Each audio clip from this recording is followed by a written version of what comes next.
তোমাদেরকে ইঁচড়ের তরকারি বানিয়ে দেখাবো। এইরকম ভাবে একবার বানিয়ে দেখো, ভাতের সঙ্গে খেতে ভীষণই সুন্দর লাগে। যাদেরকে খাওয়াবে তাদের কাছ থেকেও প্রশংসা পাবে। তাহলে চলো দেখে নি কিভাবে বানাচ্ছি আজকের রেসিপি ইঁচড়ের তরকারি। নমস্কার বন্ধুরা, welcome back to my channel Nabaratna. আজ আমি তোমাদের সামনে নিয়ে চলে এসেছি একটা মজাদার রেসিপি। তাহলে বেশি দেরি না করে চলো দেখে নি আজকের রেসিপিটা। তো প্রথমে আমি আলু আর ইঁচড়টাকে কেটে নিয়ে খুব ভালো করে ধুয়ে নিয়েছিলাম। এবার নুন আর হলুদ মাখিয়ে জলের সঙ্গে কিছুক্ষণ ভিজিয়ে রেখেছি। এবার এটাকে আমি সেদ্ধ করে নেব। আমি খুব বেশি সেদ্ধ করিনি, দুটো সিটি মেরে আমি সেদ্ধ করে নিয়েছি। এবার আমি কড়াইয়ের মধ্যে সর্ষে তেল দিয়ে দিচ্ছি 1 টেবিল চামচ। তেলটা গরম হয়ে যাওয়ার পর আমি লবঙ্গ আর এলাচ আমি দিয়ে দিচ্ছি। এখানে আমি দুটো করেই দিয়েছি, খুব বেশি ব্যবহার করিনি।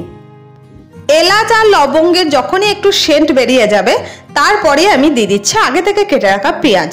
পেঁয়াজটাকে আমি খুব ভালো করে নাড়াচাড়া করে ভেজে নেব। পেঁয়াজটা যখনই অল্প একটু লাল লাল হয়ে আসবে তখন তারপরে আমি এর মধ্যে টমেটো দিয়ে দেব। দেখতেই পাচ্ছ অনেকটাই ভাজা হয়ে গেছে।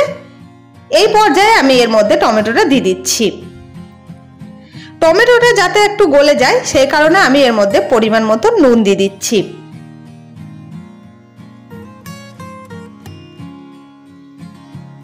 এবার আমি যাতে টমেটো আর পেঁয়াজ খুব ভালো করে গলে যায় সেই জন্য আমি কিছুক্ষণ নাড়াচাড়া করে নিচ্ছি।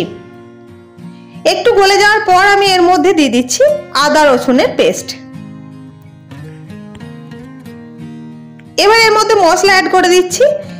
দিয়ে দিলাম জিরে গুঁড়ো 1 চা চামচ, লাল লঙ্কার গুঁড়ো দিয়ে দিচ্ছি 1/2 চা চামচ, হলুদ গুঁড়ো দিয়ে দিচ্ছি 1/2 চা চামচ।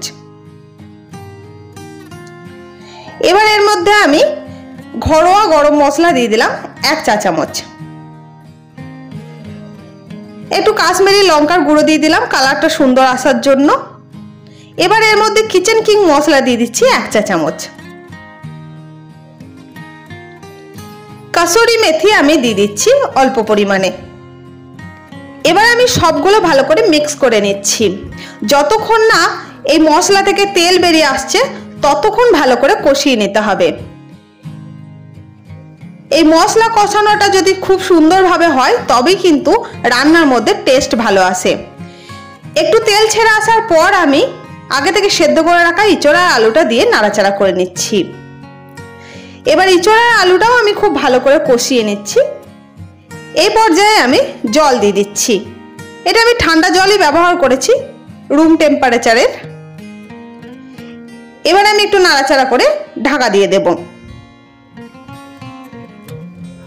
কিছুক্ষণ এটাকে হতে দেব। তারপর আমি ঢাকা সরিয়ে দেখে নিচ্ছি।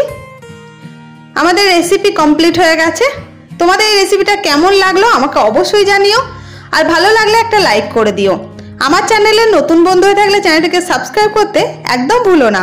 পাশে থাকা বেল আইকনটা অবশ্যই প্রেস করে দিও যাতে আমার সব ভিডিও নোটিফিকেশন সবার আগে তোমাদের কাছে পৌঁছে যায়। সুস্থ থাকবে, ভালো থাকবে। আবার আসবো অন্য কোনো রেসিপি নিয়ে। আজকের জন্য টাটা।